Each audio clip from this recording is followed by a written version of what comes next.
નમસ્કાર મિત્રો હું છું પિનલગીરી ગોસ્વામી। આજની વિડીયોમાં વાત કરીશું દેશ અને દુનિયાના સુપરફાસ્ટ સમાચારની।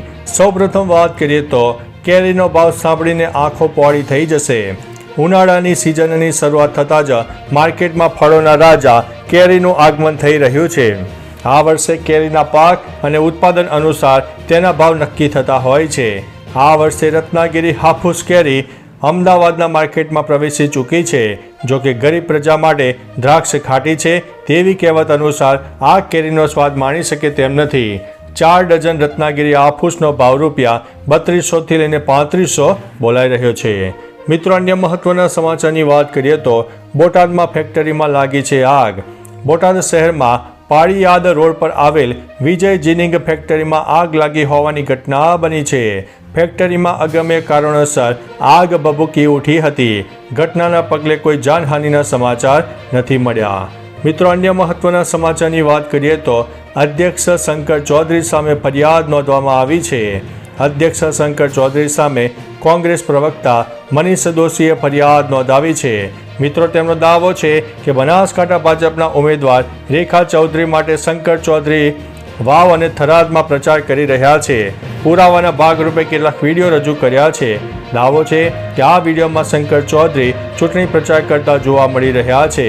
બંધારણીય રીતે કોઈ પણ પાર્ટીનો સભ્ય અધ્યક્ષ પદે ચૂંટાયા બાદ તે પાર્ટીની પ્રવૃત્તિઓમાં અલિપ્ત થઈ જાય છે।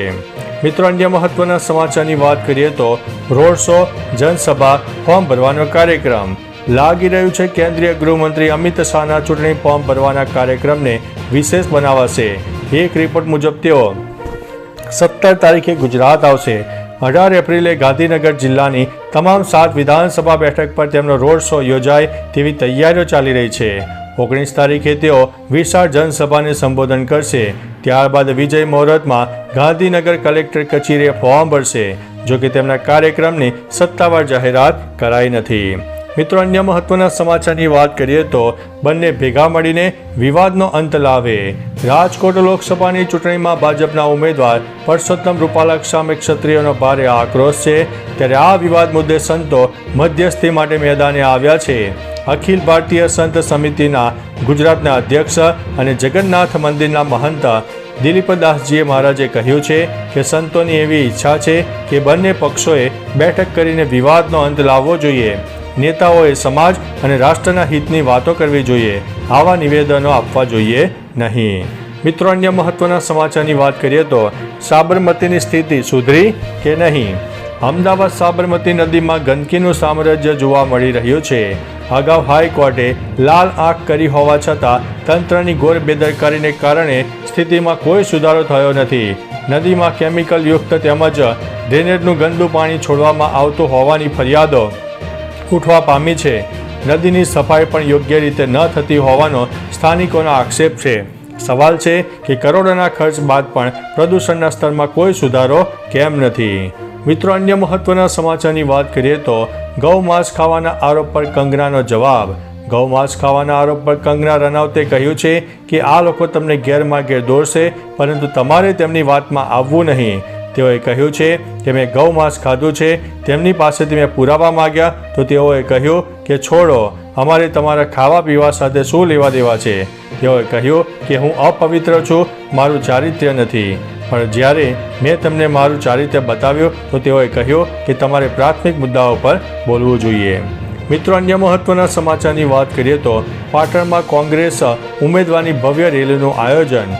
કોંગ્રેસ પ્રદેશ પ્રમુખ શક્તિસિંહે એક્સ પર પોસ્ટ કરીને જણાવ્યું છે કે પાટણના કોંગ્રેસ પક્ષના ઉમેદવાર ચંદનજી ઠાકોરના સમર્થનમાં નીકળેલી ભવ્ય રેલીમાં જોડાનાર તમામ લોકોનો આભાર માનું છું। આ ચૂંટણી પ્રચાર દરમિયાન ધારાસભ્ય દિનેશભાઈ ઠાકોર અને આગેવાનોએ ઉપસ્થિત રહીને જે સુંદર આયોજન કર્યું હતું એમને અભિનંદન આપું છું।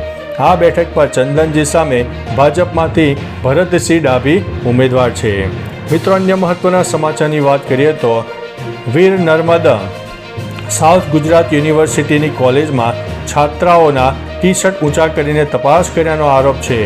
વીર નર્મદ દક્ષિણ ગુજરાત યુનિવર્સિટીમાં પરીક્ષા સમયે છાત્રાઓના ટી-શર્ટ ઊંચા કરીને તપાસ કર્યાના આરોપમાં મોટો ખુલાસો સામે આવ્યો છે। આ ઘટના સાવ ઉપજાવી કાઢી હોવાનું યુનિવર્સિટીના કુલપતિ ડૉક્ટર કિશોરસિંહ ચાવડાએ કહ્યું છે. તેમણે કહ્યું છે કે સમગ્ર ઘટનાના સીસીટીવી ફૂટેજ ચેક કર્યા છે અને એમાં કોઈ વાંધાજનક જણાયું નથી. હવે યુનિવર્સિટી આ વાત ઉપજાવનારાઓને શોધીને તેની સામે કડક કાર્યવાહી કરશે તેમ જણાવ્યું છે. મિત્રો, અન્ય મહત્વના સમાચારની વાત કરીએ તો કરા સાથે કમોસમી વરસાદ. હવામાન વિભાગની આગાહી વચ્ચે ગુજરાતમાં કમોસમી વરસાદ વરસ્યો છે. ભિલોડા પંથકમાં કરા સાથેનો કમોસમી વરસાદ વરસ્યો હતો. ઉપરાંત મઉ અને લીલછા સહિત ભિલોડાના પંથકમાં ભારે વરસાદ થયો હતો. વરસાદના પગલે ખેડૂતોને નુકસાનની ભીતિ સેવાઈ રહી છે. મિત્રો, તમારા વિસ્તારમાં કેવું વાતાવરણ છે કમેન્ટમાં જરૂરથી જણાવજો.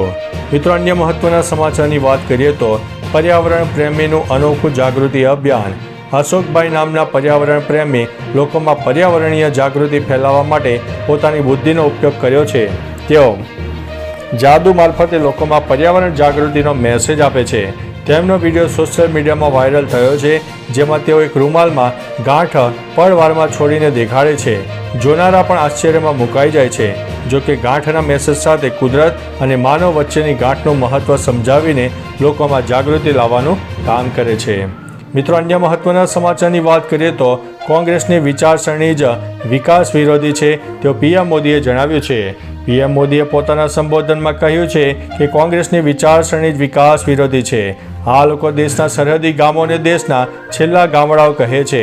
તેઓ જાણી જોઈને સરહદી જિલ્લાઓ અને સરહદી ગામોને વિકાસથી વંચિત રાખે છે અને કહે છે કે સરહદની નજીક વિકાસ થાય તો દુશ્મનો દેશમાં અંદર કબજો કરવાની સંભાવના વધી જશે.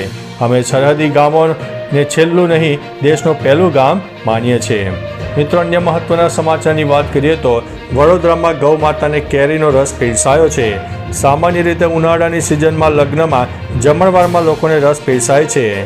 શ્રવણ સેવા ફાઉન્ડેશનના ફાઉન્ડર નીરવ ઠક્કરે ગૌ માતા માટે સરાહનીય કામગીરી કરી છે. તેમણે પાંજરાપોળમાં રાખવામાં આવેલા ગૌ માતાને કેરીનો રસ જમાડ્યો છે. ફાઉન્ડેશન દ્વારા પહેલીવાર આટલા સેંકડો લીટર રસ પશુઓને અર્પણ કરવામાં આવ્યો છે.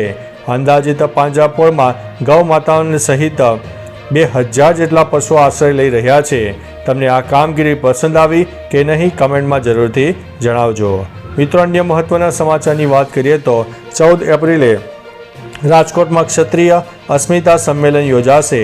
બીજેપીના ઉમેદવાર પરસોત્તમ રૂપાલાની લોકસભા ચૂંટણી માટેની ટિકિટ પરત ખેંચવાની માગને લઈને ક્ષત્રિય સમાજ 14 એપ્રિલે રાજકોટના રતનપર ખાતે ક્ષત્રિય અસ્મિતા સંમેલનનું આયોજન કરશે, જેમાં રાજ્યભરમાંથી મોટી સંખ્યામાં ક્ષત્રિયો હાજર રહેશે. સંમેલન માટે રાજ્યના વિવિધ શહેરોમાંથી 500થી વધુ બસો અને 1000થી વધુ ગાડીઓ લઈને લાખોની સંખ્યામાં ક્ષત્રિયો રાજકોટ પહોંચે તેવી ધારણા છે. મિત્રો, અન્ય મહત્વના સમાચારની વાત કરીએ તો મેક્સવેલના નામે નોંધાયો છે આ શરમજનક રેકોર્ડ. ગુરુવારે રમાયેલી આરસીબી અને એમઆઈ વચ્ચેની મેચમાં ગ્લેન મેક્સવેલના નામે એક અનિચ્છનીય રેકોર્ડ નોંધાયો છે. આ મેચમાં તે 0 પર આઉટ થયો હતો. આ સાથે તે આઈપીએલના ઇતિહાસમાં સૌથી વધુ વખત 0 પર આઉટ થનારો પ્રથમ બેટ્સમેન બની ગયો છે. મેક્સવેલ અત્યાર સુધીમાં 17 વખત 0 પર આઉટ થયો છે. તેની સાથે રોહિત શર્મા અને દિનેશ કાર્તિક પણ 17 વખત 0 ઉપર આઉટ થયા છે. તો ચાલો મિત્રો, ફરીથી દેશ અને દુનિયાના સુપરફાસ્ટ સમાચાર લઈને મળતા રહીશો. ત્યાં સુધી અમને રજા આપશો. નમસ્તે.